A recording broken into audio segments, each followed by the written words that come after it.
large Joan Crawford and Barbara Stanwyck. Those were two of the biggest stars of that at the time, playing really great roles. And you know, and there are directors who were at their peak as the silent period was ending. So they were, you know, when suddenly there's sound, these are the guys who are really ready on it. It's Clarence Brown, and then I think even more. Clarence Brown, there's some movies that there's another with Joan Crawford that's called Possessed with Clark Gable. It's a very good one. There's one called Emma with Marie Dressler. And you know, the people who were a lot of these people who were working in vaudeville, obviously people who were who had their own acts, and you know, this one has a number of great songs and musical performances, and I'm sure that that song "Old Pal," I'm sure that those guys were had been playing for however long, and anyway, I'm kind of losing my train of thought, but you know, I mean, there's scenes I particularly love in this movie. The scene when they first stay in the rooming house and he's going to sleep in the chair. This great scene. The first scene with Dolly Merritt when he comes out of the bathroom. The performance, you know, when she sees him playing the song in the theater is just such a powerful, you know, great scene. And you know, the other thing you see, some movies from this time, these songs that would later be used over and over and over again, and they'd be singing in their interest. I think here's where they first appear, and you know, the studios own these songs and they use them repeatedly. There's another one. There's a Ruben Mamoulian film. The song "Isn't It Romantic" is in it. It's just that's 29, maybe a couple years before this. So well, anyway, this is I love seeing it again, and you know, I particularly love movies from this period. What's incredible because as well the quality of the dialogues of this period. They are very, but a lot of they are not very strong like that. They are really the dialogues that are very finish. I don't know, very subtle, and things like that. And it was great writing. These films, and I think something about, I mean, whether we can put our finger on what it is, but this period of films before the Hays Code and the rules that appear, sometimes these movies are startling. What you see, there's one, you know, the Mamoulian movie is "Love Me Tonight." Which is a very early talkie. The William Wellman movies. Wellman was somebody who was a big director in the silence. He directed Wings, which is the first Academy Award, and he made so many movies during this short period of time, one after another, that are masterpieces.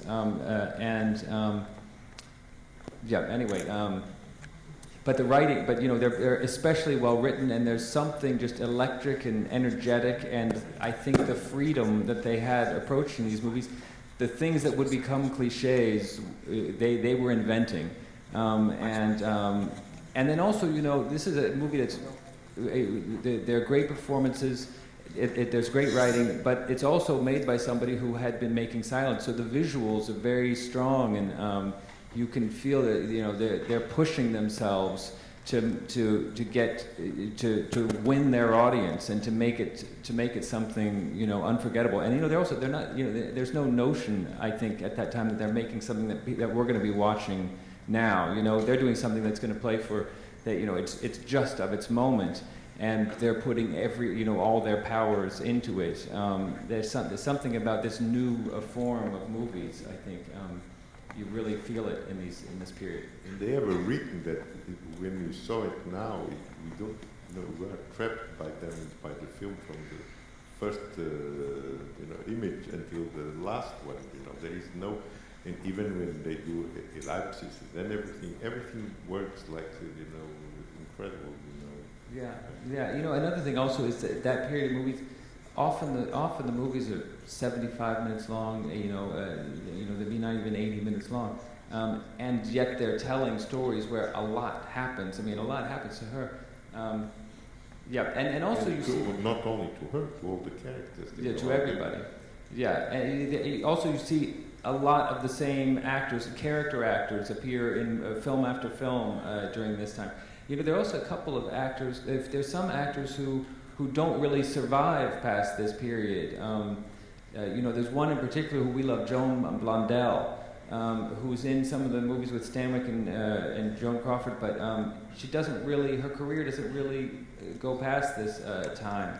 And George Brent is one of the men who's great in that period of movies. But anyway, I hope people liked it. I loved singing. Did you like it? Yes, I love it. Because it's this period now we don't see them much often. You have to either you buy DVDs or things like that, but television doesn't show anymore. And I think we lost this relation with the cinema. I think when we see now the films now and we have this background, I think we can much better to see better the films that they are doing now. There's some that I think there's so many of these that I had not really heard of. I never have a conversation with somebody about them, and we started watching these Forbidden Hollywood boxed sets that Turner Classics has produced, and there are movies like Wild Boys of the Road. That's a Wellman. Other Men's Women. There's one called Safe in Hell. That I think is also that's also Joan Crawford. And they're incredibly bold, these movies. Three on a Match, that one is a masterpiece. They really startle you and grip you. It's a kind of, sometimes not in this one, but a moral, field in all these films that is like a freedom that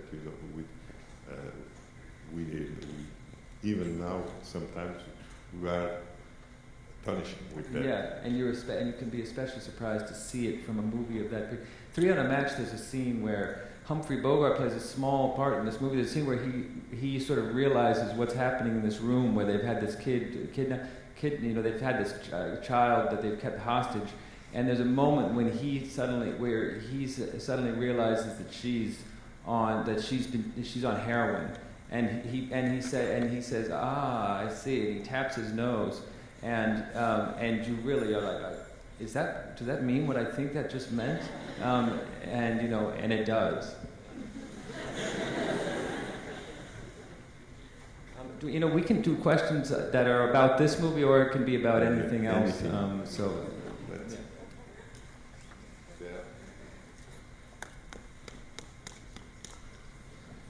Well, thank you. First, I would like to say it was a great choice of a film. It was lovely to watch, just like your films, by the way. And I would like to ask, because before coming here, I was preparing for this question, and I absolutely changed it. To say, you said you watched this film recently, isn't that correct? Maybe in the last 2 years. The first time, I saw it for the first time within the last couple of years. I had not been. I didn't know films from this little sliver of time until the last 2 years, I would say. In depth. There are many films I had missed, and it's not a film that I've rewatched much. Well, with that in mind, I would like to ask, what other movie would choose to show us, if not this one? Well, I also thought about some of these Wellman ones. Some of the ones I just mentioned, Wild Boys of the Road. Maybe Three on a Match is good. Three on a Match is a movie that I'd heard of over the years, but I'd never seen it until the last couple of years. But Wild Boys of the Road, that's one of my very favorites. What the Wellman, the William Wellman movies, I really didn't know them. I knew the Oxbow incident. That's maybe 10 years later. But his best work is this period. Another interesting thing about them is it's a period when, because they've been making silence, they were made on stages, but they were made on location all the time. And the 30s, especially the early 30s, you get this. There's a documentary aspect, not so much in Sadie McKee, but in many of the Wellman movies, they're on location, and you really get this feeling of life in that period, in that time. That's part of what the movies capture. This one, Other Men's Women, James Cagney has a supporting role in it, it begins with a long take that this train is passing through this town, and there's a cafe there, and he jumps off the beginning of the train and goes in and places his order, and we can see the train going by outside. She brings him his drink and his snack. He quickly eats, and then the train finishes. He goes out and jumps back on the last car of the train, and it's real. It's something that is really happening right there while they're filming it. James Cagney has a scene where he runs the length of the train along the roof of the moving train towards the camera. He jumps one car to another. It's like Jackie Chan or something like that. It's something you wouldn't see in a movie from the 40s, for instance. And certainly, you feel the reality of the period, and yeah.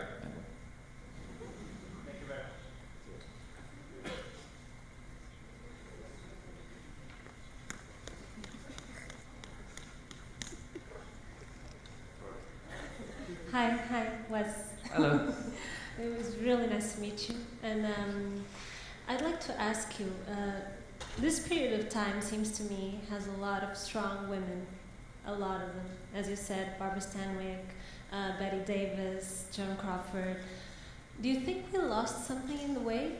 That maybe then in the 40s, 50s, they became moms, and then in the 70s, they're kind of, I don't know. Yeah, there's definitely some political shift, especially after the war in America, and somewhere along the way it shifts towards Doris Day, and Doris Day would not have had a career in these movies, at least not playing the persona that we came to know her. I think that's obviously that's Joan part. Crawford becomes a nurse, so she has all this life ahead. Yes, yeah. She doesn't necessarily marry French. Was that his name? I don't know. French Auton. Yeah. Yes, exactly. You're right. That's right. She's more free. By the way, mentioning there's another Wellman that's called Night Nurse. That's one I strongly recommend. Is that one Stanwyck? Do you remember, Juman? Yes. It's Stanwyck. It's Barbara Stanwyck, Joan Blondell. Clark Gable is a villain, a very small role, and I think that the story is that he made such an impression in this little role that he was made into a leading man on the next film he did.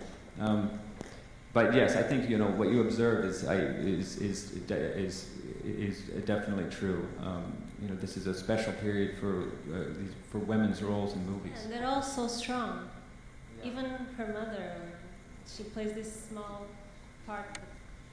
Yeah, you get to notice great. her. Yeah, I can't think of the name of the woman who brings them into the rooming house. But she's somebody who's in many of these films. You see her in film after film. She's a sidekick. She's always a sidekick friend. Yes, yeah. and who's smart and funny, and she plays that same character. It's probably her act that she was doing on stage, I think there's one called Heroes for Sale. I think maybe she's in Heroes for Sale. It's another Wellman, there's lots of great roles for women.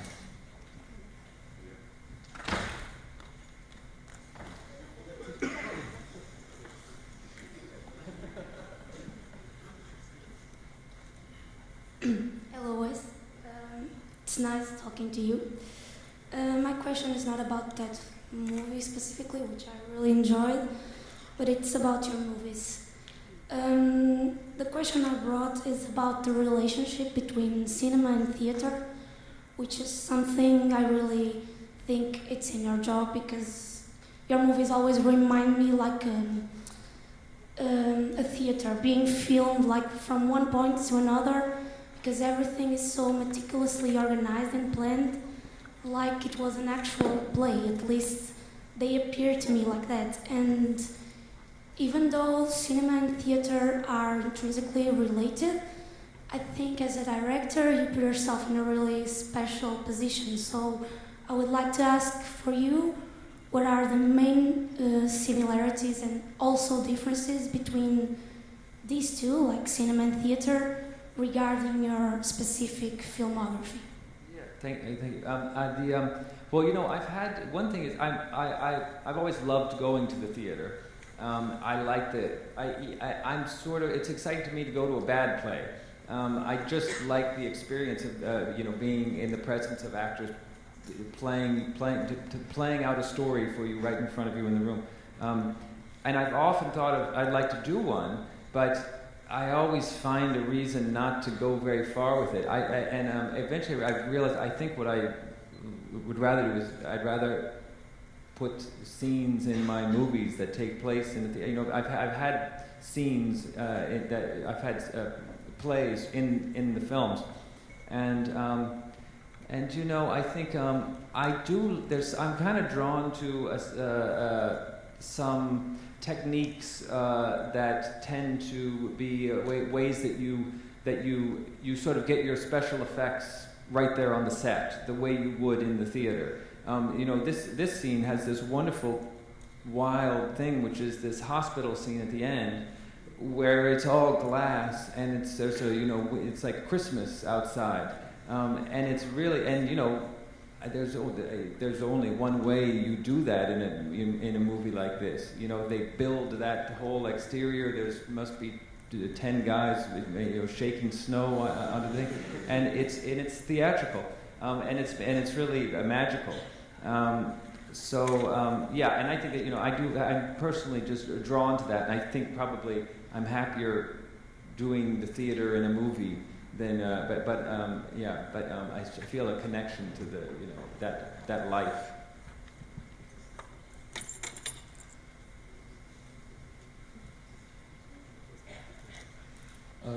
Mr. Anderson, Saturday after the Gold of Naples, we were talking about co-writing present in the Italian neo-realist films, and you talked about people like Cesare Zavattini and Fellini writing each other's films. I believe you kind of use the same process when writing with people like Owen Wilson, Roman Coppola. For you, is co-writing just another pair of eyes upon building a story, or is it something else, something more? Well, for me, and I think this is, you know, it's not something that you can, it's so personal, and it's totally different from one collaboration and another, I think. But for me, there are people, you know, I've thought about people who I would like to work with, just writers who I admire, and I realized, well, I could not have the collaboration I want with this writer. You know, let's say you want Tom Stoppard, you know, who's one of my heroes, to help you with the movie. Well, what you're doing is Tom Stoppard's going to say, "Tell me what you have in mind, and I'll send you something in 6 weeks." For me, and he would send you something great. But for me, what I look for in a writing collaboration is somebody who will just sit and talk with me, and it helps me to kind of discover what I have in mind. You know, sometimes it's my collaborators who help me have my own ideas. It's almost like performing for them and performing for each other, and that's really what it is for me. I can't get very far if I don't have a sense of what the movie is kind of supposed to be, but it's very helpful to me to have somebody inspiring to talk with about it. Even if I do the actual writing, the last film that I did with my friend Hugo and I worked on it together. Well, Hugo had many great and funny lines. He has his own life experiences that brought a whole kind of depth to it. But the best thing was that he's an old friend, and the two of us sitting in a room together, it's something starts happening where we feel free with our ideas together, and that's the way I think I think that's the way, that was the Italian way, and it's also the TV way. Hollywood is filled with rooms of writers, I enjoy that. And did you when you write your dialogues, the scenes and everything, it's exactly what you want, that there is no changing that an actor can bring in the set or something? They are really precise and exactly, because your dialogues are very, very precise. Well, and very. Do you accept after changing during the shooting, or is it exactly what you wrote? Well, often it's, usually the dialogue, first of all, I don't usually do, they tend to be shorter scenes, they tend to be sort of focused. I mean, over the years, whatever way it's happened without me having any sense of it, I feel like I've cut more. With every movie, it's sort of like I kind of edit myself down more and more in the writing process. It usually doesn't come up that we want to change it on the set. When there's something special that happens, or an idea, I mean, sometimes there's something that I think, it would be, sometimes there's a logic issue or something like that, and I don't like it when that happens. I want to have solved those things before, because I feel like I'm better when I have time, and I like to write and rewrite and refine.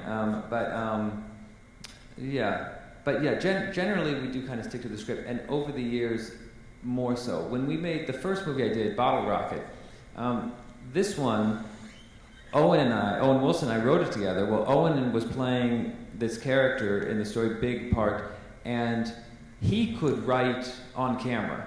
He could, sometimes we would do a scene and we would talk about it, and then he would just think of something in the moment. And he would do, and sometimes those were great, those were his best performances in these scenes. But I haven't had that happen in other films. I think about, I did one movie with Gene Hackman, and Gene is somebody who I think can be very improvisational, but I don't think that one, the interesting thing was he didn't love the part. He didn't really feel comfortable with the part. He didn't like the man, and I had sort of forced him to do the movie.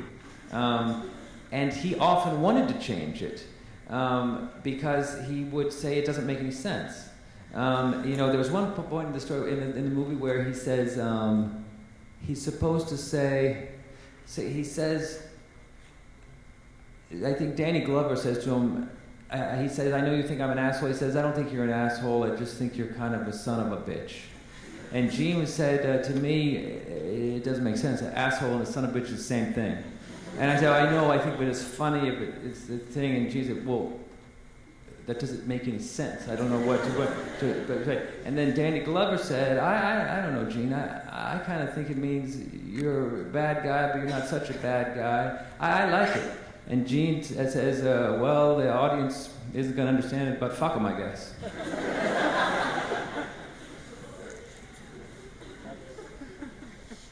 Question there and there, plenty.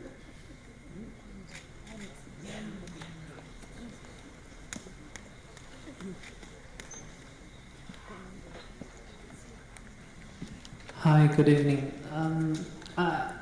I would just like to see if you could indulge my curiosity, because in your last film, Hotel Budapest, I'm a screenwriter student, and I read some of the interviews. I read Steven Zweig during the summer, and I couldn't find your film in it. So how does reading Siva Zweig made you write that kind of a film, if you could indulge that curiosity? Yeah, well, you know what I think, really, in a way, I wanted to, Paolo and I had talked about this at the time, but when I was first thinking about this, I was saying I wanted to adapt, I want to do a Stefan Zweig. But as I went along, I read more of his work, his whole body of work, and I started thinking I'd like to do something like Zweig. It's as much the setting and his thoughts about the period as anything else, and also the form of many of his stories. These things influenced me. In the end, we made up our own story, and it has nothing to do with it. It has no direct correlation to any of the narrative in the Zweig world, but he's the point of departure. Even though we made something that is not really like Zweig, let's say, it was Zweig who inspired me to want to make what we did make, and I kind of like that because I don't particularly. We can go read the Zweig books. It exists. There are probably as many. There are probably as many movies that are based on books as there are original ones. At least as many. They're brought to life in their own way. But for me, I was happier that we kind of discovered our own thing instead of directly adapting one of the Zweig stories, just because it was new for us, and it was maybe more personal for us. But I don't know if I'm telling you what it takes from Zweig, but it was his inspiration, really. That's the key for me. Does that answer it? Yeah. By the way, I was slower with it. Oh, good. Thank you. Is it on? Hi, I'm here. Right here. I want to go back to what you said just a moment ago about actors not getting the line. I'm a primary teacher, so I have 9-year-old kids, and they pretty much wear their heart on their sleeve all the time. And so when I heard Moonrise Kingdom was coming out, I was really excited about the premise, but when I saw it, it was not my favorite film, and I thought maybe... No, Grand Hotel Budapest is my favorite. So, no, but what I was wondering was maybe if the kids didn't understand the beauty of a line coming out straight. Like a lot of your dialogue, a line comes out and the joke is in how straight they say it, and you know it's something comical. And I was wondering how you feel about working with kids, and if you think that they understand the comedy behind what they're saying, or what they're supposed to play. Well, those kids, they did. Those kids, I think, were, I love working with kids, and in that movie, we spent a long time finding these two guys. We found lots of the supporting players very quickly, but the two lead kids took a very long time to kind of discover them, and but they're the ones who they were into it in a way. Bruce Willis, we had a wonderful time with Bruce Willis, but Bruce Willis, we have 11 days, and he does his thing and he leaves, and these kids were around for months, and they were sort of living the movie, and it's a big thing just in their experience. Suddenly they're these they're singled out of their schools, and they're going on an adventure like this. I think I think they understand everything about it. I mean, they're smart kids, and they know the script, they know the story, and we talk about it all. So I don't think there's really a thing that they're just kind of just parroting something. They're thinking about it quite a lot. Your question?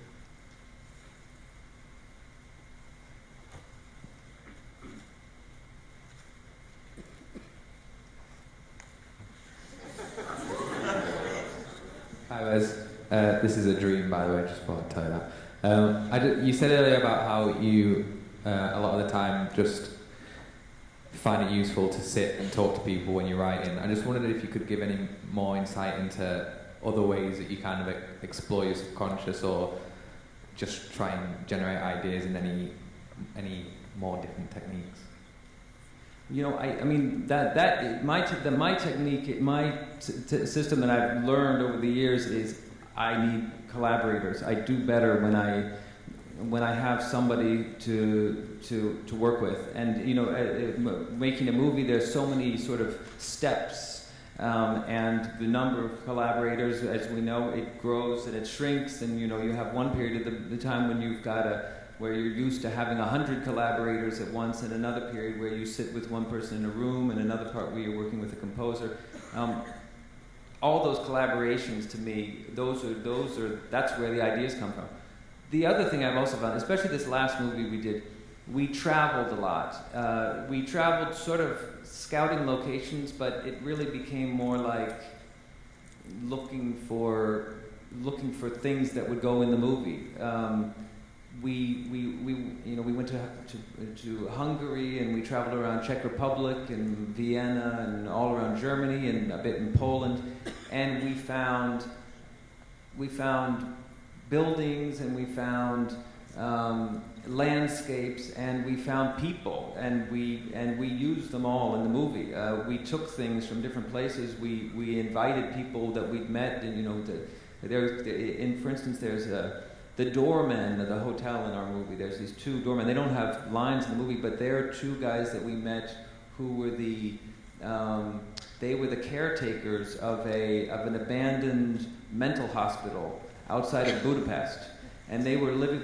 We scouted the place as possibly this could be we could make this into a hotel. It was empty. It was kind of a ruin, an enormous ruin. And we saw these two guys who were living there, or they had mattresses in this little room, and they were cousins. And it turned out that one of them he had taught literature in Egypt, and had sort of been down on his luck. And the other one had been a ringmaster in a circus. He worked in the circus, and they had these amazing stories. Anyway, we found them along the way and invited them to come be in the movie. And I feel like just pulling people together like that, it sparks something. You learn things from them. They contribute something. So yeah.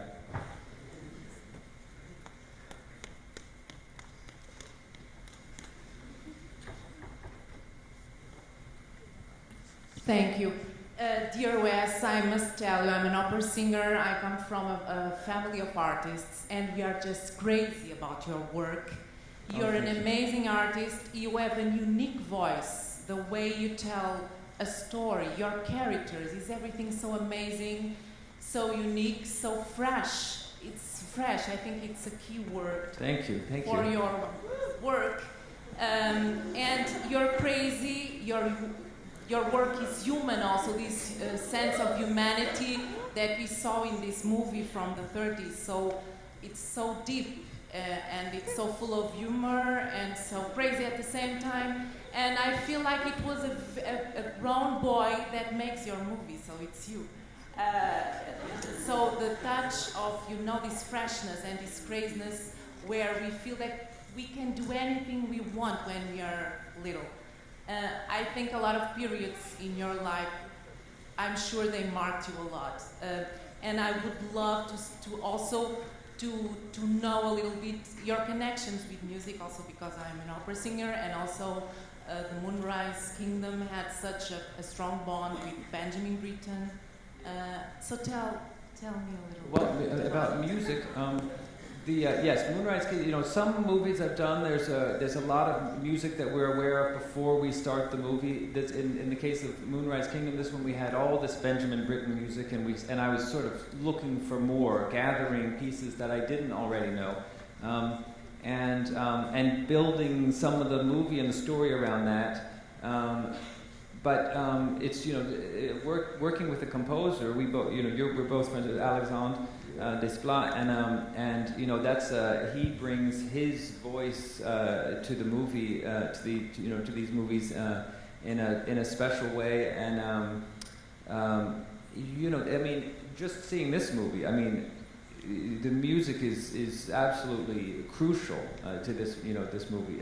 It's a very musical film, and there are motifs all through the movie. Even silent movies, the music was a big part of it. Whatever was getting played live was always that was there from early in the history of this medium. Something about moving pictures and music they just click together. So, but like Abel was saying yesterday, how mysterious it is to him when something is going to work, when something is going to suddenly be perfect in the movie, and how it can surprise you. That's often the experience, I think. It's sort of you have to get lucky.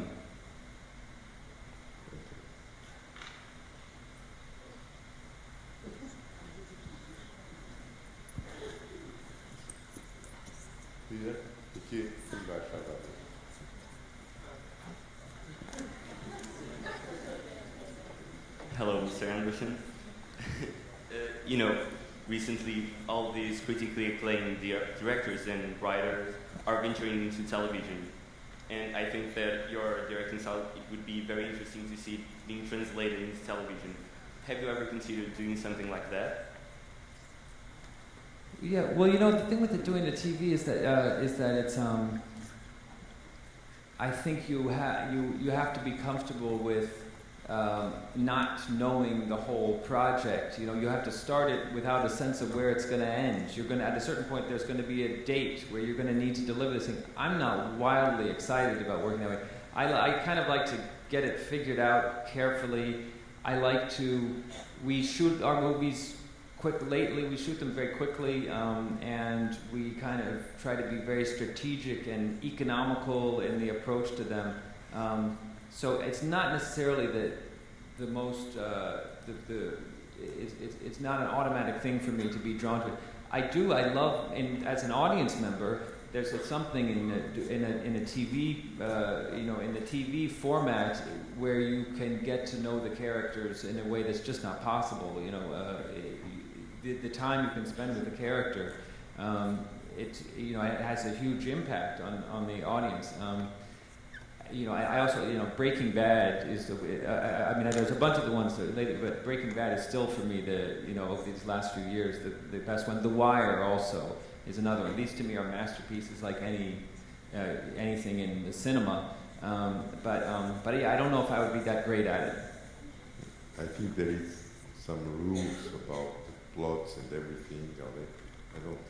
I don't feel that you could. Adapt to that. Yeah, maybe not. If I had to, I guess I would try to figure it out. But it's another thing is, I don't, it's scary to me, the idea of working in that way. I think maybe when you start doing it, you master it. But I would be very anxious about doing that. So, do you want to do one more question? Just one last one. I'd like to ask you something before that. Okay. Do you think that when you can write, a story or a film with a kind of a strong character of a woman, make more than the choral movies that you do with a big novel? Yes, because I have the Moonrise Kingdom, this one Moonrise Kingdom. That one, to me, the real center of the story is the girl in the movie. But all the movies I've done, really the main characters are the men, and especially watching these pre-code movies, that's the thing that makes me think about. Can I do one of these? It's something I want to do. Whether I will succeed in doing that, I don't know. But I feel like it's important to me to try, because it's obviously not the thing that I've done instinctively. And do you think you have a kind of actress thinking for that? Yeah, I have some ideas of actresses who I think are who I feel like, you know, the thing that is the most exciting to me is when you can find somebody when there's somebody who you've seen the kind of clue of, you've gotten the taste of what they're capable of, but they haven't necessarily done it. You know, it's very fun when you go to a movie and suddenly somebody just kind of blooms in front of you, and you know, you see them do more than you've ever seen them do, or you've seen them kind of transformed, or you know, outdoing themselves. And that's the thing I feel like you want to look for. But I have some people in mind I think that might have that potential. Last question. What? Hello? Hi. So I have many questions, but I think I'm going to do them more generic. So imagine you're not sitting there, you're sitting here, you know that you want to make great films, you know that one day you're going to make those great films, but still, like, it seems like you only have two options kind of to break in. You kind of you go either, and both are a bit ridiculous, like you go to uni, you spend 100K or more, you know, just the studies, then the living and everything. And the other one is, or you decide to gather all that money and do yourself, but still, you know, like, so how do you start if if you were now sitting here with everything you know, how? Well, I think, you know, I mean, if you go, I don't think if you think of going to the university as 100K that you could spend to make a movie, I mean, I think the reason you're going is to read, you know, is to learn, and you can do that in so many different ways. I know when I went to university, I didn't do film school, but the university had one of the best systems of libraries in America, and they had lots and lots of books about movies, and they had lots of movies that you could watch, and, you know, on Laserdisc and VHS tape and Betamax, so that was in terms of my own work, it was reading that was what kind of inspired me. The other thing is, I met Owen Wilson, at university, and both of our careers doing movies are totally dependent on each other. You know, I don't know if we're lucky enough to get to do these things. The way we got to do them started with, or the key part of it is us meeting each other, so. But I think you can. We're also at this point where you can make, you have this ability to be able to make these films with. You already have the means to make a movie, and that's a kind of amazing, transformation in the way movie artists kind of learn their trade. They can, you can sit there and edit the thing on your own laptop in a way that we couldn't even do, with an editing room not so long ago. So I kind of am inclined to say do both. Maybe maybe you need 200K at that point, but I think it might be worth it. Thank you very much. Thank you very much.